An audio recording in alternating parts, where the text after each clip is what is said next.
What is up, everyone? Welcome to the very first episode of Etsy Jam. In this episode, we talk about how SEO works with Etsy patterns, broad versus targeted keywords. We share a little bit of insight into Marma-Meters inside of Marmalead. We talk about conversion rate and what to shoot for if you're an Etsy seller. And finally, we talk about our new Is It Working worksheets, which will help you understand if the changes you're making to your listings are working. All right, welcome everybody to the first weekly Etsy Jam. This is going to be a weekly podcast that we do, and we're just going to be chatting about Etsy seller topics, Q&A in the session. We'll have some people on for interviews, chat with them. I'm Gordon Hardy here from Marmalead, and here with me is Kevin or Kevs, who most of you are familiar with through our support channels and very helpful on our Facebook group. And Richie Peplin, also with Marmalead. So welcome to everybody who's joined us today. I think that's fantastic. You guys are able to be here for this. Like I was saying before we started, we're going to syndicate this through podcasts and probably on our site too. So if you miss one of these things, if you're not able to join us live, you should be able to pick up the podcast wherever you do your podcasting. So without further ado, we had asked for a call for questions inside of our Facebook group. And some people jumped in with questions there. We're going to field those, pick those up, and talk about those with you guys here. If you guys have questions while we're doing that, feel free to post those things in our live chat here on the site, and we'll grab those as we can and just have a good conversation with you guys. If you want to join us, feel free to click the call in button, and we'll be happy to talk to you on the air here. So, looking at our Facebook questions here. There is a good one here from Sop TV. She says, with Pattern now, are the SEO algorithms for websites separate from Etsy SEO formulas? And do they market the websites more for search engines like Google, Bing, or Yahoo? Do you want to jump on that one, Richie? You want me to take that? Go ahead. All right. So with Pattern, what they're doing with that, they're really serving up a separate website. And like you're kind of hinting at, the SEO for that is going to be completely separate than the SEO you're used to using for your listings to be found inside of Etsy. The separate website is going to be out on the internet. It's kind of controlled by your Etsy shop, but the searching that people are doing for it is going to be. Oh, there's someone. Oh, someone was just calling in, but not. I saw that flash. I couldn't approve you in time. I apologize. Try again. So the SEO will be separate for that. People will be finding pattern sites using search engines, Bing, Yahoo, maybe not Yahoo, Google. So the SEO for that is going to be driven by how the SEO works for those search engines, which is very different from how Etsy SEO works. That's an excellent question. Now, keep in mind with Pattern also, it's a way to be able to have a little bit extra creative control over what your shop looks like without going to your fully owned, hosted, like WordPress type solution. Etsy itself, your normal Etsy shop not using Pattern, also gets picked up in search engines. So you're going to see that same sort of, optimization for Google, Bing, Yahoo with your regular Etsy shop. It's more along the lines of, you want a little bit more creative control on how things look. But again, it does work completely differently how you get found within Etsy search and how you get found in those other search engines. Just like Amazon search is going to be completely different than the rest of the ones we just talked about. Another question here. I have a vintage jewelry shop, and it is very difficult to find optimal keywords in Marmalead for items. It seems that the market is very refined. Any suggestions for non-handmade items? Well, with non-handmade items, I think it'd be from what we're seeing, it's a lot of the same as with handmade items. You have to find kind of step out of the uniqueness and start to think about the way people are going to start finding these.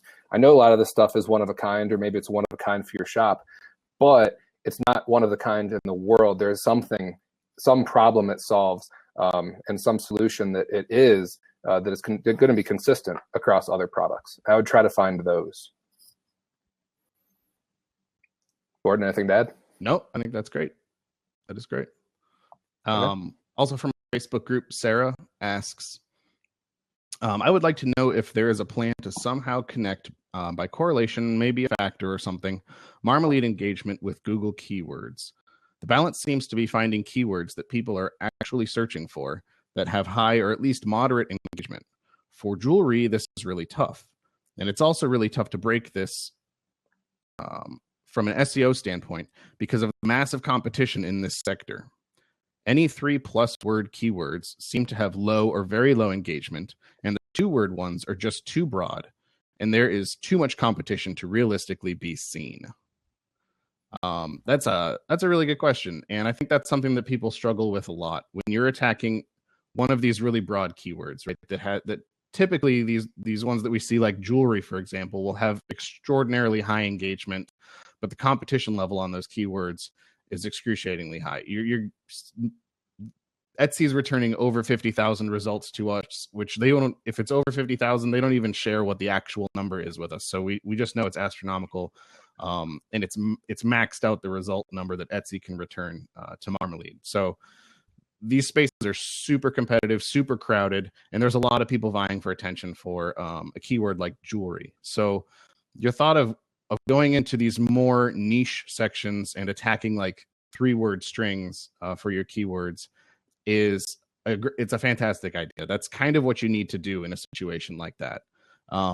People are able to compete in these super duper crowded spaces, but it often relies on something more than just putting the keyword at the beginning of your title and inside your tags, and renewing your listings, which are like the 3 main factors which will influence your rank on Etsy. And since these places are so crowded and so many people are doing those things, Etsy has to rely on something else to decide how to rank these listings. It could be your review scores. It could be number of sales that you have. It could be the percentage of people that convert to being customers after they visit your listings. These are the kind of details that Etsy doesn't directly share with us as to how their algorithm works. We know those are factors. We don't know how they play into things. So for those really broad keywords that have a lot of competition, you might not be able to jump in right off the bat and compete in those spaces. So attacking those longer string keywords is going to be your best bet. Even though they might have lower engagement, you're going to be seen there more than you will attacking those really generic keywords. Once you've built up a history of reviews, of sales, repeat customers, things like that, then you can try to start attacking those broader keywords, and you might have more success in those spaces.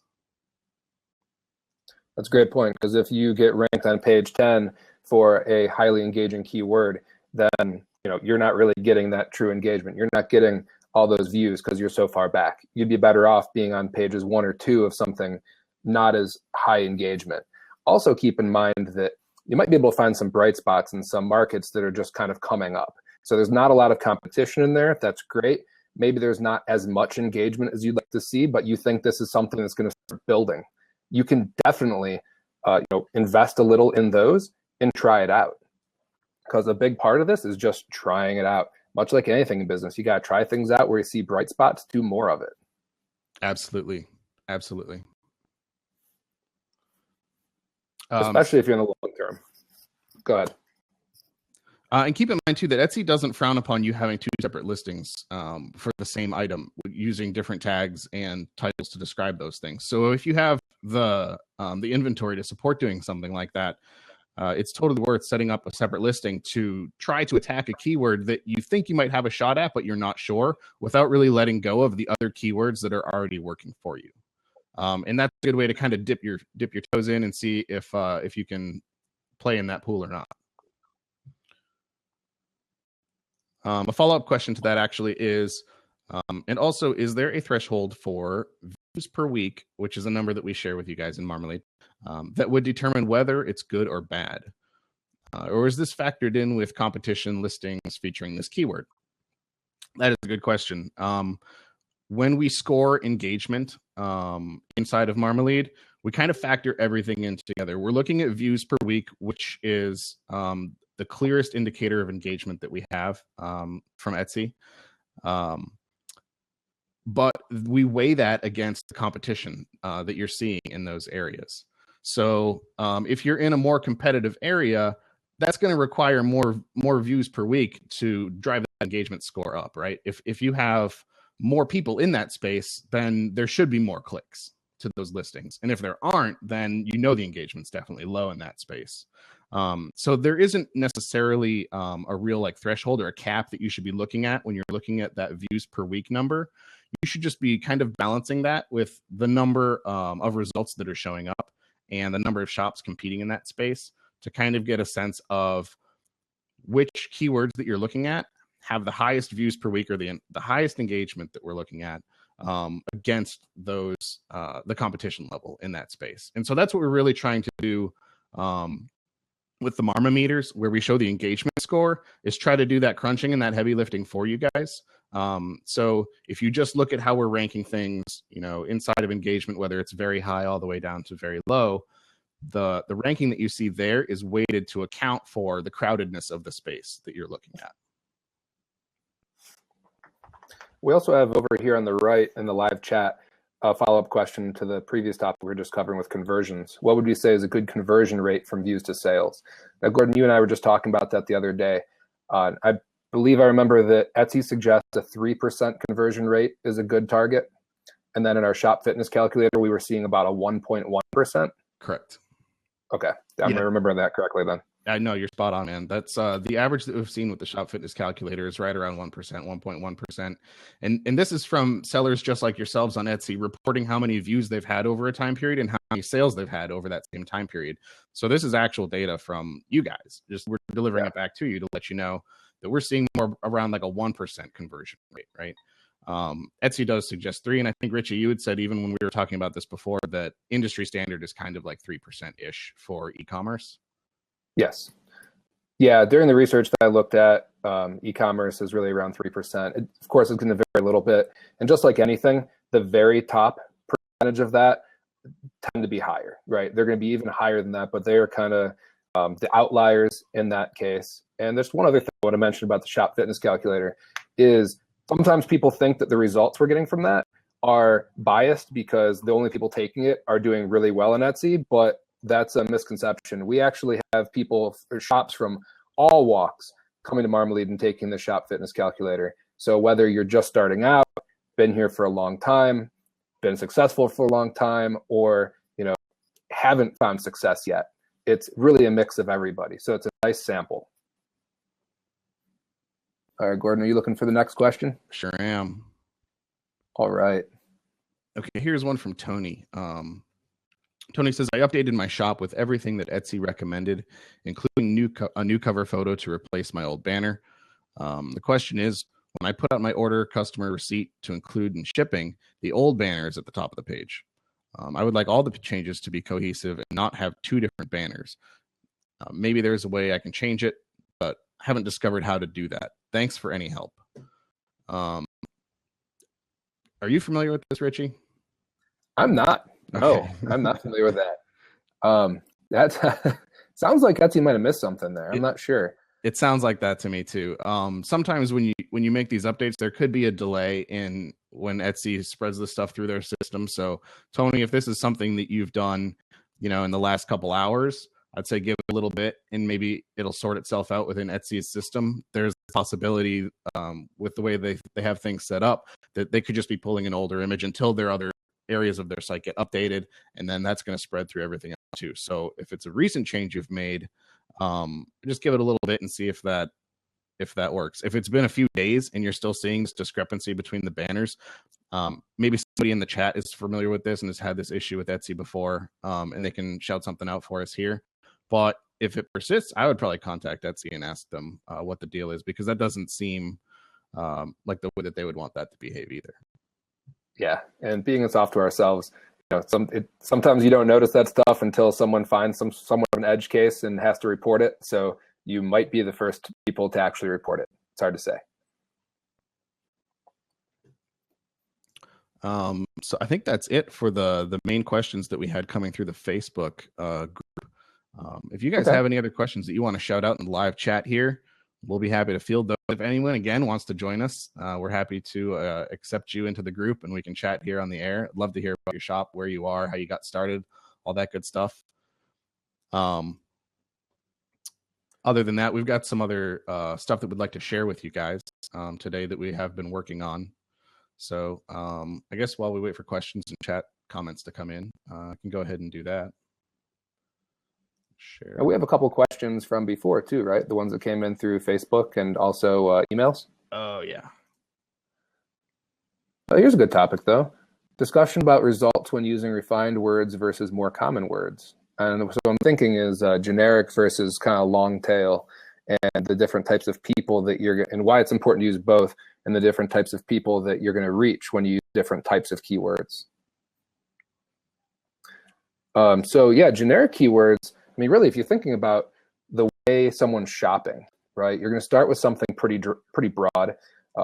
Maybe you're recognizing you have a particular problem. You have an empty space on your wall and you need some wall art. But after you start looking at things, you're going to start to get more refined in what you're actually looking for. You're going to do that for search. If you're seeing stuff you like, you're probably going to view some things, settle on a certain type, and you might go to something like multi-medium type of wall art, stuff like that. Or prints, burlap prints, canvas prints, oil paintings. You're going to start to get more and more specific, and the more specific someone's searching, the closer to buying they are. And that's really why it's so important to use different types of keywords, because you're reaching a different type of person. Well, same person, but a different stage. And this stage, depending what the product is, could last days, could last weeks, depending on the purchase. For instance, if you're buying a car, you're going to be doing research for a lot longer than if, you're just buying something small and simple. You need a birthday card. You're going to go to the store and you're going to take a look at what you're looking for. Okay, birthday cards. Then you start narrowing it down to funny birthday cards, if that's what you want to go to, or like sentimental birthday cards. So again, everyone's kind of following somewhat of a path from going from generic to specific, and it depends what you're selling, how long that's going to go. So I know some of you are selling very expensive jewelry. And that buying cycle might take a little bit longer. If you're selling something in the hundreds or thousands of dollars, it might take them a little bit longer to actually decide on that, because it's a bigger purchase. Yep, I was just going to jump in and say the exact same thing, that it seems it's probably tied to price of your item that you're listing, is to how much people are going to deliberate about that purchase.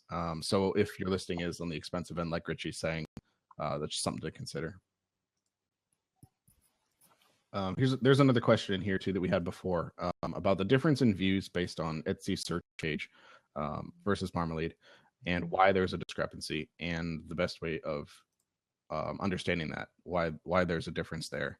And so there are a lot of reasons for this now, and Etsy keeps giving us more reasons for this. So if you are logged into Etsy and you're doing a search, as they have told us, those search results that you're seeing are personalized to you. So the general order is going to stay roughly the same, but here and there, they're going to sprinkle in things maybe that you've visited before or shops you've purchased from before. And they're going to be customizing those search results for you personally. So if you're logged into Etsy and you do a search for a keyword, and then you go into Marmalead and do a search for that same keyword, Etsy, the results that they're delivering to you are personalized for you, and the ones that you're getting back through Marmalead are a generic set of keywords, since we're not passing your identity back through to Etsy to pull custom results for you. Those are kind of like a generic set of results that Etsy returns that haven't been altered in any way.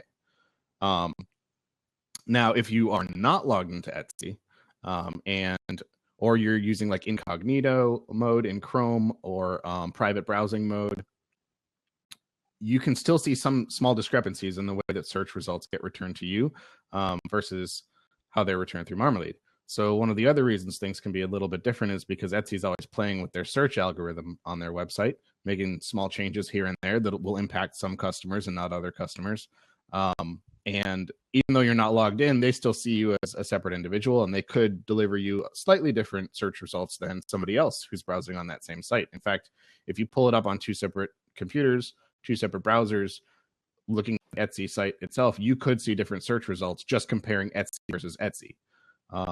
And then another reason why the results are a little bit different is because the results that Etsy is returning to us through their API, which is how we pull results back from Etsy, is much closer to how they deliver results through their mobile app. If you do a comparison of what you see in the mobile app versus what we show in Marmalead, those two are much closer than what you see versus the website. And again, I think this is going back to how Etsy kind of likes to play with their algorithms a little bit. I think they do a lot of that playing over their website.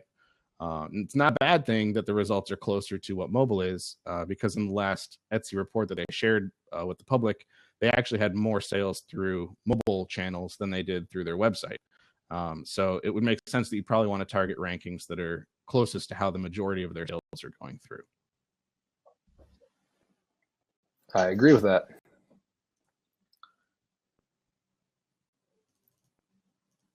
Okay, so here's another question. The right way to use the Marma-Meter. Is this really just green, green, green? Are you really looking for engagement to be very high, competition to be very low, and the category page to be like, pretty low risk? We don't think you're going to see a category page for this keyword. Richie. I mean, those are ideal, right? That's a great scenario if you just get all green lights. But like I was saying earlier, if you find something that is lower competition and has decent engagement, but you think it's something that's going to start to sprout, well, then feel free to invest in that. If you're in, I'm assuming that you're in your shop for a long term, which means you're not looking for just, I know we all want quick, immediate wins, but if we're thinking long term, it's okay to invest in some keywords that you're one of the first ones in, and it's going to, and I don't mean like the very first ones, but earlier on, competition you can handle, and it's something you really think is going to grow as far as engagement. So as long as it's not purely crickets when you show up there, right? You want something, because you're kind of looking for sprouts. You're looking for something to grow a little bit. And when you see that, invest in more of that and just kind of, try to nurture those things. Agreed. And that way you can kind of stay in front of the market. Agreed. I would say when you're looking at the Marma-Meters, the number one thing to consider is engagement, because you always want to be finding keywords that have high engagement, right? If you're targeting keywords that people aren't engaging with, they're not viewing, they're not favoriting, then you're going to have a tough time finding sales in that area. Now, when you're a young shop, right, you're going to have a lot easier time ranking for things that have low competition, because you don't have that track record. You don't have the high number of sales and the reviews that can help move you up in those areas where there's much higher competition. So secondary to looking at engagement, you should be looking at the size of the competition that you're going up against, because you will always have an easier time ranking when there's lower competition, right? So if you've been around a while, if you've got kind of that track record, proven backlog of doing well on Etsy, I'd say go for it. You can even try to target some of those things that still have very high engagement, but they could have higher competition, because you might be able to compete in those spots. Whereas if you can't kind of break into those, then you're definitely going to want to be looking at spots with lower competition, like I would say low to very low competition, to be able to rank pretty easily for those keywords in there. Absolutely. So yeah, whereas the green is ideal, based on, like Gordon was saying, where your shop is. If you have a track record of high conversions for particular listings, I hear time and time again from shops that they can put those in high competition markets and they can still rank really well. Whereas the new shops, I hear time and time again, they're trying to, and it just doesn't work. So build up yourself some good conversion rates, good engagement, and then tackle those based on where you are. And it looks like Gordon's about to segue into something that we have cooking right now that fits into that. Bacon in the oven. Bacon in the oven. Nice. So this, like Richie was saying, we've been hearing a lot from people that, they really enjoy using Marmalead. They're kind of addicted to it, doing a bunch of searches and stuff like that. But how do you know when it's working? How do you know when you apply these changes, if it's actually having an impact on your shop, right? And we have put together what we're trying to do is like the simplest way of measuring this, right? So, and I think it's not too hard. Hopefully it's not too hard. We're broken it down into 3 levels. So the very first level, you're going to want to make sure that you're winning at level 1 before you even try to measure yourself inside of level 2. And don't even think about level 3, like that's 2 steps away. You don't even want to worry about that. It doesn't even exist yet, right? Like just look at level 1 first, because this is the very first thing. You want to make sure that when you're updating your keywords, that you're able to rank for these keywords, right? So if like some of us are saying, if you pick the keyword jewelry, that's fantastic, right? You throw it in your tags at the beginning of your title and you're like on page 12, right? Like you renew your listing and you're nowhere near the top of this thing. So that is not going to be a good keyword for you. As we found, most shoppers kind of start to peer off around page 3 through page 5. They don't typically go past that. They'll opt for refining their search and trying to get results that are closer to what they're looking for at that point, right? So your goal for rank is really on the first 3 pages. And with the way that Etsy does declumping, you're probably not going to have more than one result on page 1 unless it's super low competition in that space. So ideally, you would have a result on each of the top 3 pages. That'd be fantastic. You'd be doing happy dances for that. So Marmalead level 1 is just that. When you update your keyword, we're walking you through. There's some other information we're collecting over here that we're going to use later on in level 2 and level 3, but don't worry about that right now. Over here on the right-hand side, we're just going to start tracking where we are ranking for that keyword. So we're going to update one listing, put the keyword at the beginning of the title, into tags for that listing, and renew it. And then boom, start tracking. Okay, where am I ranking at the beginning of day 1? And twice a day, you're going to want to measure this. And notice when you fall from page 1 to page 2. And when that happens, you know that in order to stay on page 1, you need to renew every X number of days, right? So if it took you 3 days to fall from page 1 to page 2, if you renew every 3 days, on average, you should stay right around page 1. So let's say that's working. Let's say you put a keyword through this and it's working great. You're at the top of page 1. You find out like, hey, if I renew this thing every 3-5 days, that's cool. And I'm cool with spending the money to do that with this keyword. I'm going to move on to level 2 because I'm having success with that, right? I was able to rank on page 1 for this keyword. That's fantastic. So level 2, now we're measuring that same listing with that same keyword, okay? And if you're able to rank for something, that's fantastic. But if you're ranking for it and nobody's clicking it and you're not getting any views or any favorites or any sales, that's going to be a struggle too, right? So level 2 is measuring your views that you're getting, right? And if this is a good keyword and you're ranking for it, which we've established in level 1, you should be seeing an increase in your number of views. So here we're walking you through, we're going to measure your views for 2 weeks and compare that to what your views were before you started using this keyword. Okay. And then we'll figure out like a percentage increase, decrease down here with this little formula. And we'll take that number, and that's going to help determine if we should move on to level 3, the maximum level, the highest level, the one where we all want to be. So if you're seeing less than a 10% improvement in your views, this keyword probably isn't having the impact that you're looking for, and you could probably find a better keyword to use. So go, back around to stage 1, take a new keyword, update your listing, and start level 1 again, right? Don't try to force this thing. Keep playing around until you find a keyword that's going to work at level 2. If you're seeing a 10 to 20% increase, you can consider moving on. 20 to 50%, this is really good, right? If you're seeing over 50% increase in your views after changing a keyword after like 2 weeks, this is fantastic, right? Like, I think, happy dance time is what we have on the table here. So not only do you get to move on to level 3, but you get to do a happy dance too, which is more fantastic. And so now we have level 3.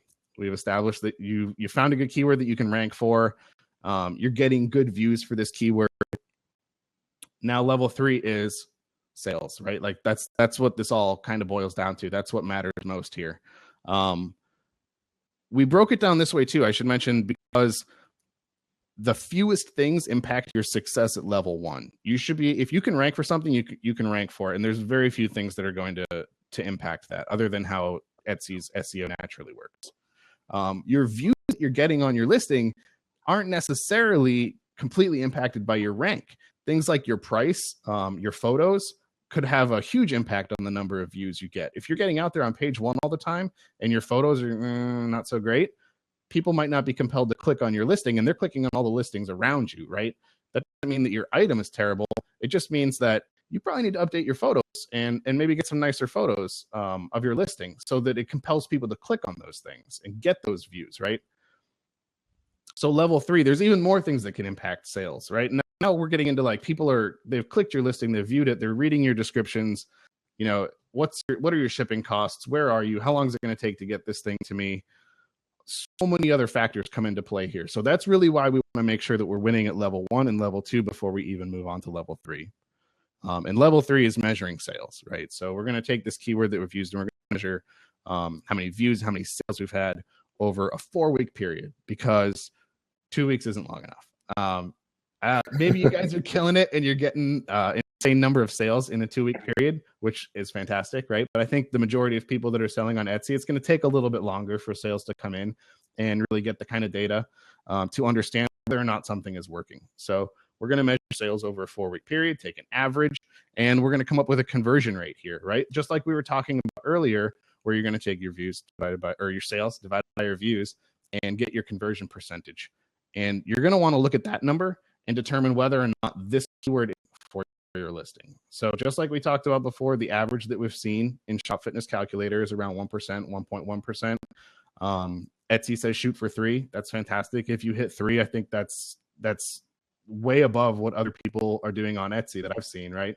I would say just beating average is a good thing. But it's kind of gut instinct too, right? If you're seeing a conversion rate here that you're not happy with, you can kind of punt yourself back to level 1 and finding another keyword at that point. So these are worksheets that we have together. We're working on the instructions to kind of walk you guys through this stuff and where to find these numbers inside of Etsy and inside of Marmalead, how to fill these things out. And then we'll deliver these things out to you guys, and you can start, writing in your results and how you're doing with stuff. Nice overview. I'm very excited.